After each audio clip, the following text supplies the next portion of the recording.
Section 1. You will hear a man booking a tourist tour. First, you have some time to look at questions 1 to 5.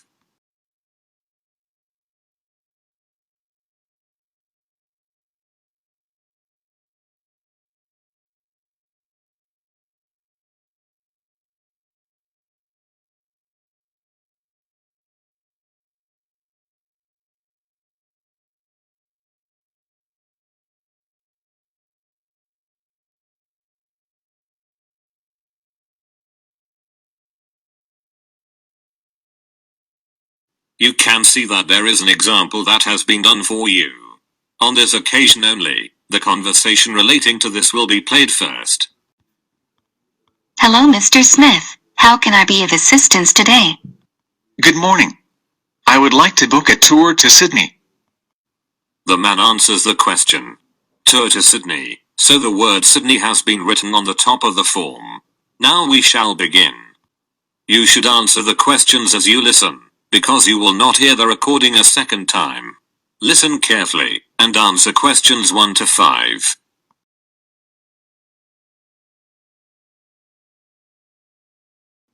Hello, Mr. Smith. How can I be of assistance today? Good morning. I would like to book a tour to Sydney. I can help you with that. What would you like to see? As much of Sydney as possible. What are my choices? There are a number of choices. What type of tour would you like? A pedestrian tour or bus tour? I think I'll choose the bus tour. There's a hop-on hop-off bus tour that takes you around to the Harbour Bridge, the Opera House and the Queen Victoria Building. I think it's a good option. Is there a set timetable for the tour? No. The buses run in a loop around the city all day. And what hours do the buses operate? They run from 7 a.m. in the morning until 9 p.m. each night. That sounds nice. Yes. And the closest stop is just 20 meters out from here, at the front of the hotel. Now listen, and answer questions 6 to 10.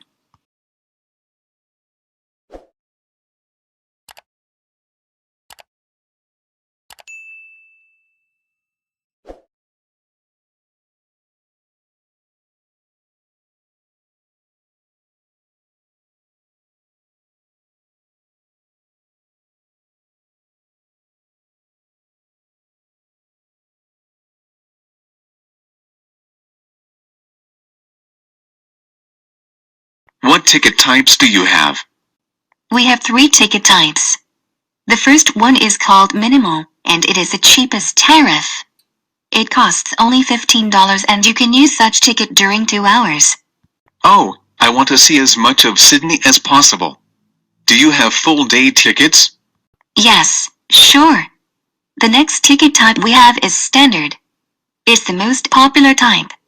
This pass costs $30 and lasts all day. This sounds nice. We also have a premium ticket. You can buy it for $55. This pass lasts all day and includes free drinks and snacks during your trip. And you will be provided with an audio guide. I think I'll buy the premium ticket. Great! That is the end of section 1. You now have half a minute to check your answers.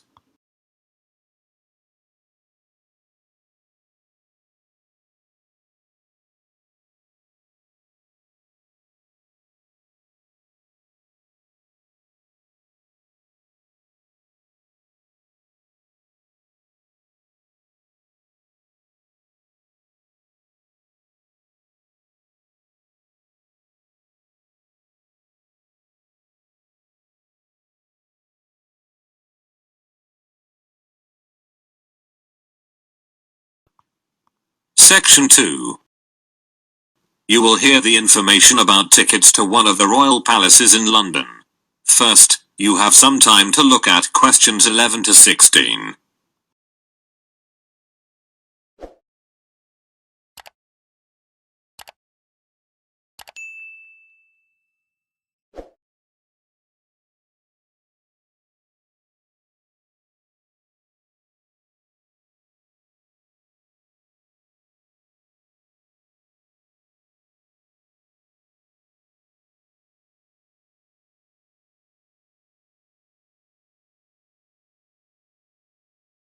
As you listen to the first part of the talk, answer questions 11 to 15.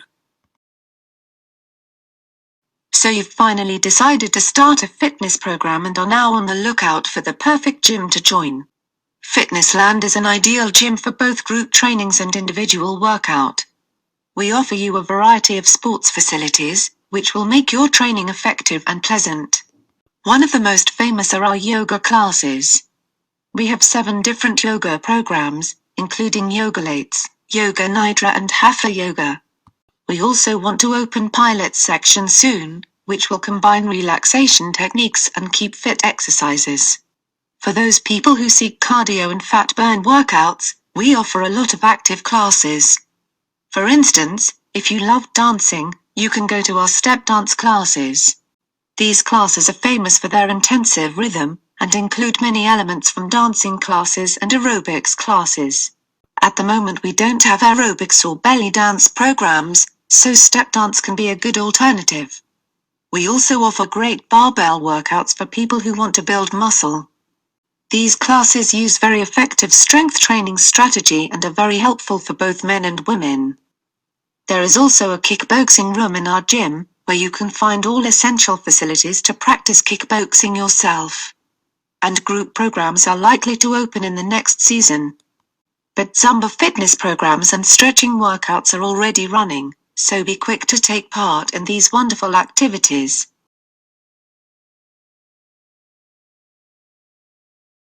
Now listen, and answer questions 16 to 20.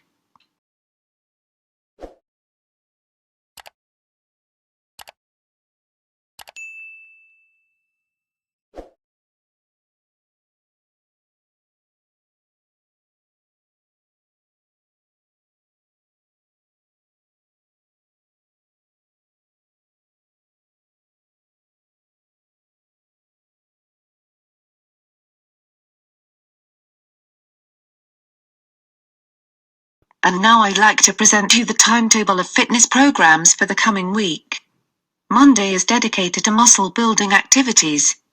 You'll begin the weekly program with a full body training split, meaning you'll train all major body parts in each workout. Such fitness classes are designed by famous bodybuilders and sport professionals, who are passionate for training others. On Tuesday we offer a variety of fat loss activities. These are high-intensity classes that require a lot of physical effort. So we recommend to drink much water during such classes. We also have something called healthy body activities. These activities run on Wednesday. During these programs, you'll do keep fit exercises in a moderate rhythm, alternating upper body and lower body workouts. The next day come relaxation activities. These activities are developed for physical, mental and spiritual practice, and include different kinds of yoga and pilates. Friday is the last day of the week with group activities, in particular interval trainings. Such programs involve series of low to high intensity exercise workouts, interspersed with rest or relief periods. We hope that you'll find your ideal activities in this timetable. But don't forget that you can train individually any day of the week. That is the end of section 2. You now have half a minute to check your answers.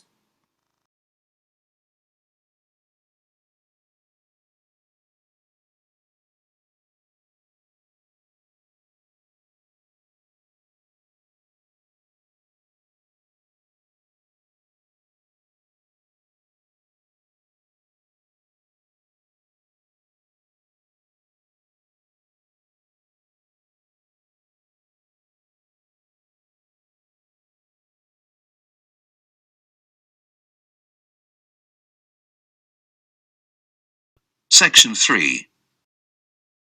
You will hear a scientific discussion about how people experience pain. First, you have some time to look at questions 21 to 25.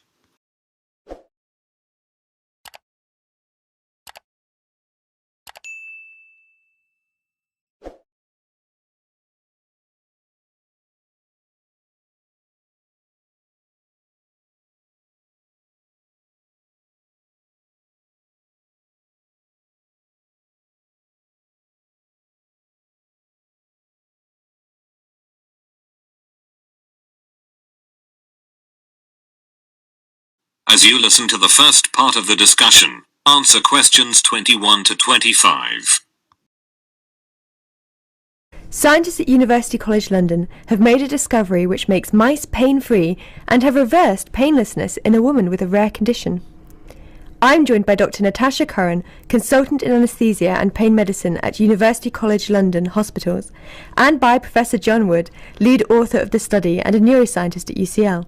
Welcome to the podcast. Thank you. Thank you. Natasha, perhaps we can start with perhaps a rather basic question, which is, why do we experience pain at all? What's its purpose? Pain is highly preserved in humans because we need pain to prevent us further damaging ourselves.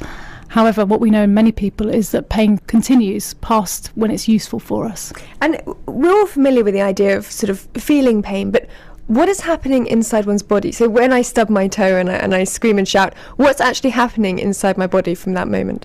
Well, receptors in your toe are getting stimulated and they send messages down your nerves which end up in your brain. And in your brain, various things happen. In one part of your brain, which is the somatosensory cortex, that's the part of the brain that says it's your toe that's feeling the pain or the injury rather than your hand or your head.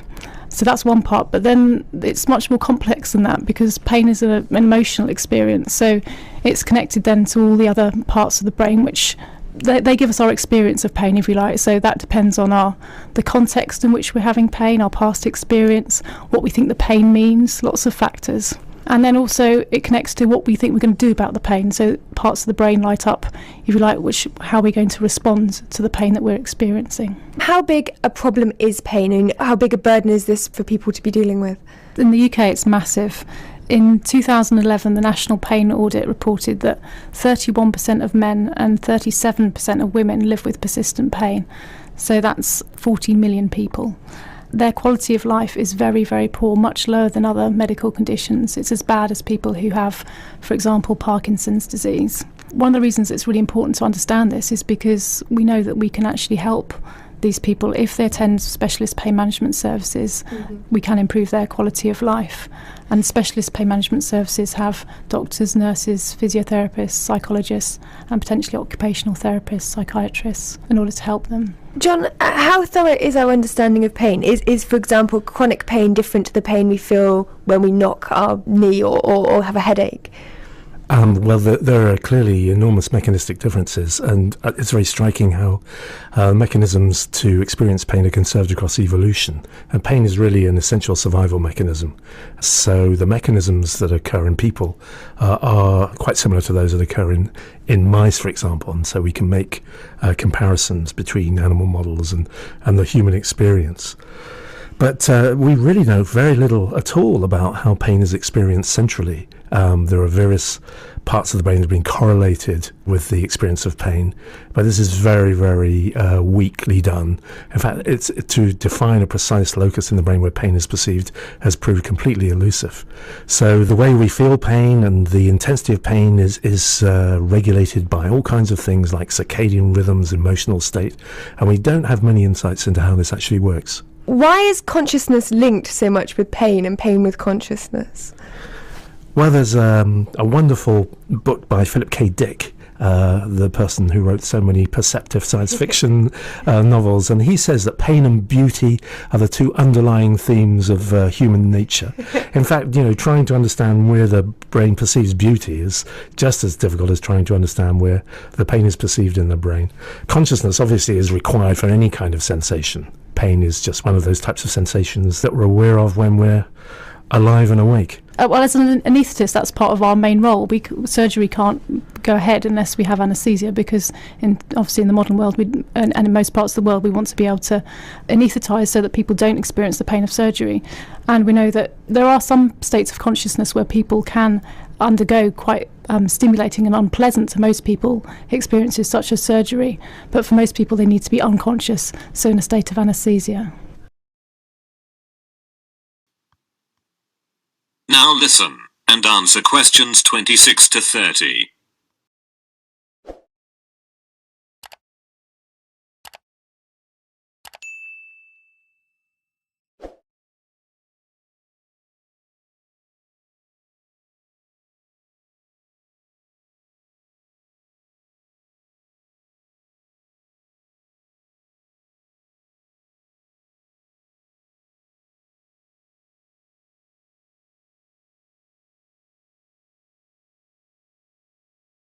It sounds like we have some clues as to how pain works, although there's a lot that we don't know.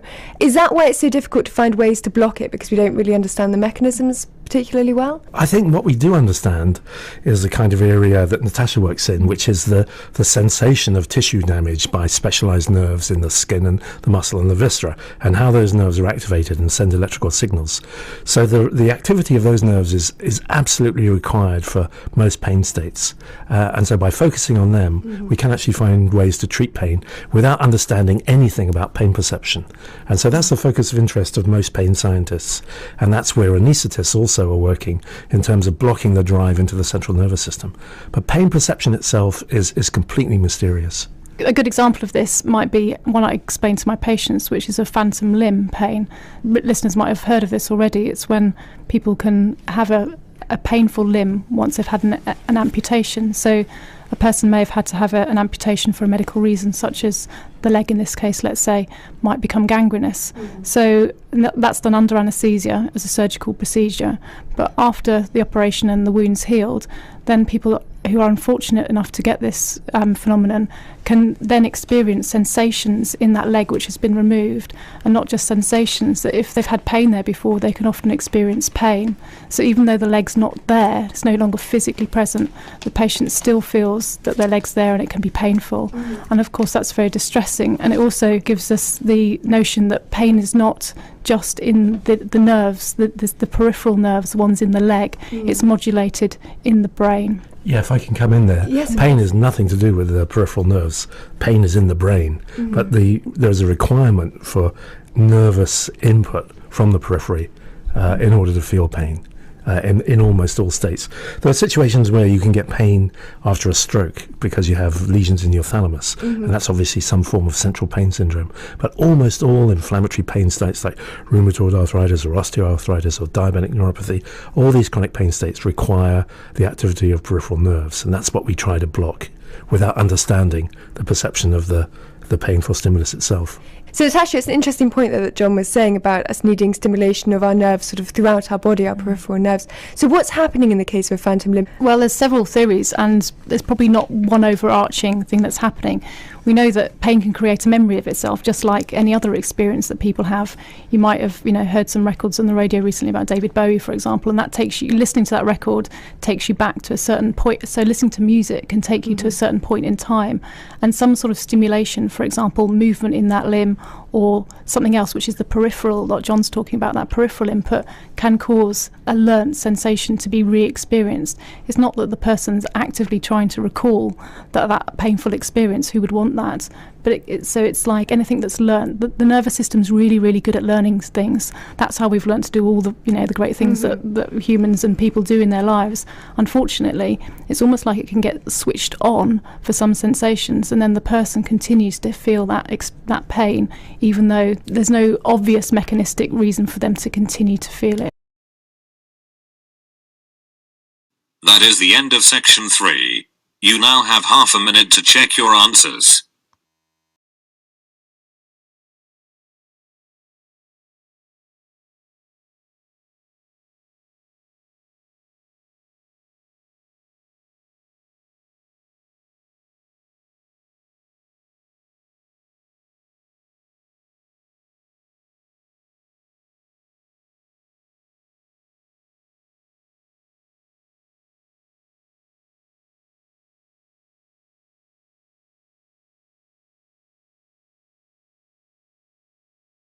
Section 4.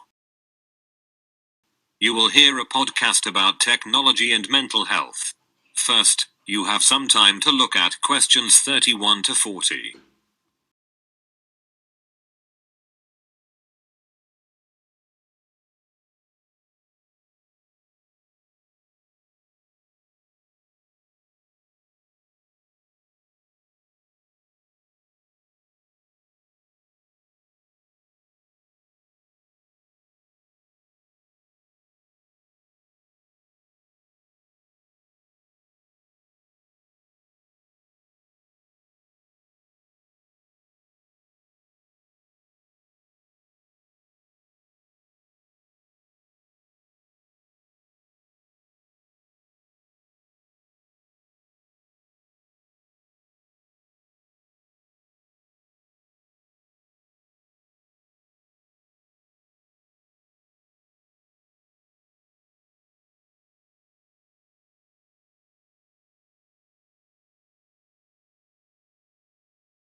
Now listen carefully and answer questions 31 to 40.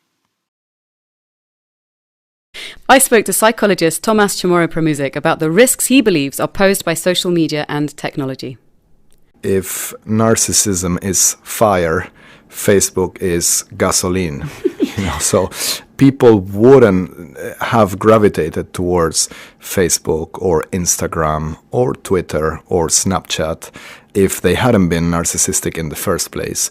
By which I mean, if they hadn't had this desire to broadcast their lives, to behave like celebrities and share personal information about themselves as if it's really interesting, and also seek positive feedback from others that reinforces their kind of self-concept and self-esteem and perhaps self-centered needs.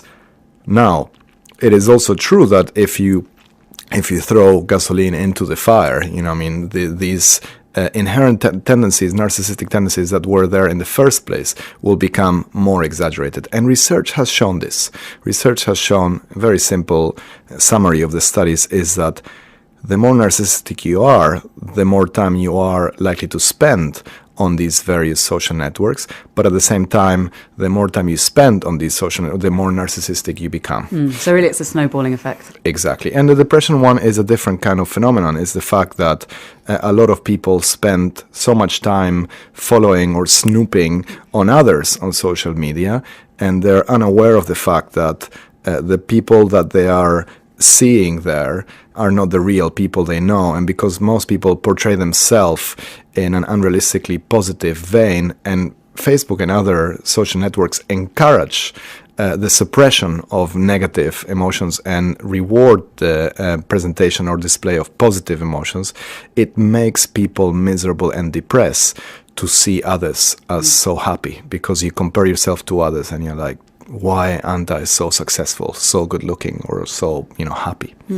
Okay, so when we're talking about tech and also about the impact of technology on our behaviour, I think something that's, again, garnering quite a lot of attention is the impact of screen time on well-being, on performance, on cognitive ability and development when we're looking at younger people.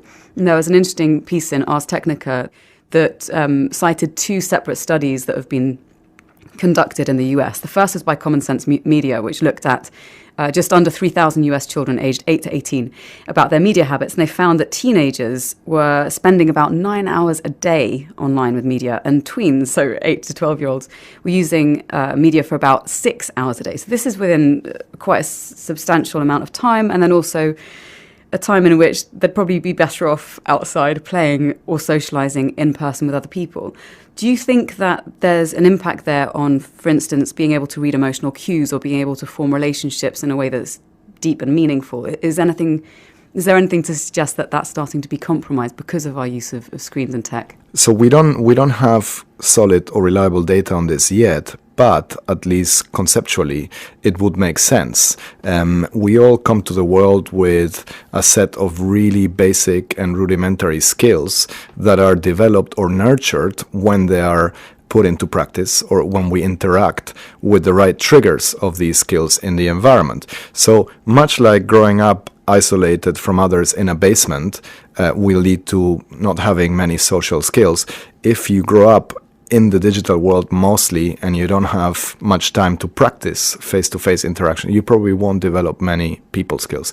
The other thing that is, of course, problematic is that, if people were spending 6 or 10 hours online reading books or getting educated, you could argue at least they're developing intellectual skills or intellectual curiosity, but that's not the case. At most they can spend 18 minutes on a TED Talk, which will give them, more, it's edutainment rather than education. So it's the stuff that people do when they're online that is most problematic. And what about things like the sensory input that we receive? So, for instance, if you've got very young children, aged 6 to 12 months to 18 months, who are looking at screens instead of looking out and developing depth of field, what might that do for their development potentially in the longer term? One could argue that if for them adaptation to the world will be even more technologically mediated, it's okay, So it would only be a problem if you put them in a farm, ask them to hunt animals, or force them live in an Amish community. So, in that sense, the average 5-year-old today is better equipped to interact with much of the industrialized world than a 60-year-old or 70-year-old, because they can pick up any gadget and they know how it works. So I think the main deficit is around social and emotional skills. Connecting through people via technology is very different than having an effective face-to-face interaction. And so until this date, for example, we haven't worked out a way in which people can reproduce via technological means. The fact maybe we will, and maybe virtual reality can generate this in the future. But it's been pointed out many times that there are now more iPhones being sold every year, every day, not just every year, than people being born. And this difference between these two numbers keeps increasing. I think probably there is a causal relationship. The more time people spend on their smartphones or interacting with technology, the less time they have for physical interactions with others. So until we work out how to do certain things online, offline is the way to go. And most people now, young people, don't have these capabilities to develop certain skills in the physical or analog world. So we've heard how tech can have adverse effects on our mental state, but how is it being used in a positive way to help us? With us in the studio today to discuss, we have psychotherapist Dr. Gillian Isaacs-Russell, author of new book, Screen Relations, The Limits of Computer-Mediated Psychoanalysis and Psychotherapy. We also have Dr. Richard Dobson, who's head of the bioinformatics at the NIHR Biomedical Research Centre for Mental Health, and the tech team's own Hannah Jane Parkinson. Welcome, everybody. So, Gillian, may I start with you? So you're a practicing psychotherapist. How do you find that tech has affected your profession? So maybe with the advent of remote online therapy, should we start there? Yes. Well, I actually have done quite a bit of technologically mediated treatment, partly because I moved from the UK in 2008 to a remote area in the Black Hills of South Dakota, but wanted to keep practicing. And so I attempted to use a platform like Skype in order to see patients, and thought that it was going to really help me to avoid any of the pitfalls of space, distance, time. I could just be anywhere, anytime. And what I discovered, and what led to my research and this book, was that there are some very distinct differences between working on the screen and working co-presently in the room. So we're all familiar with this idea of traditional Jungian psychoanalysis of lying back in a room on a couch and having our dreams interpreted and being in relationship present with the psychotherapist. But that's not the kind of therapy that we're talking about when we're talking about screen-mediated therapy. What have you seen in terms of the change and possibly the use of CBT with screen-mediated technology, and why is it suitable for online use? I think that the therapies like CBT or positive psychology, self-help, could be very appropriate for online use because they are didactic. They aren't based in a relationship. And the kind of talking therapies that you were referring to earlier are actually very strongly anchored in having a relationship. So if you're actually giving instructions to someone, if you are teaching them something, then of course it can be communicated through a screen. But if you are actually having to pay attention to the implicit, nonverbal part of the relationship, which we must do, then it doesn't come across in the same way. 60% of our communication is nonverbal and implicit. And actually, informatics researchers themselves, that is, specialists in information via technology, are talking about the fact that these kinds of implicit communications can't be carried over a screen at the moment, two-dimensionally. So do you think that there are risks associated with the more didactic kind of instructive practices like cognitive behavioural therapy, where the patient is getting a list of instructions? Are there risks kind of taking that approach? Can this treatment kind of mask or even potentially worsen real problems? I think that Some of the risks may be that because we're not in the same room, we can't see the whole body. If you've ever worked on screen, you know that it's usually from the shoulders up. We're not able to see a lot of the intimate things that are going on with our patients. And so that means that, for instance, if someone is struggling with an eating disorder, it's going to be very difficult to see where they are in that, which could be dangerous. That is the end of section 4. You now have half a minute to check your answers.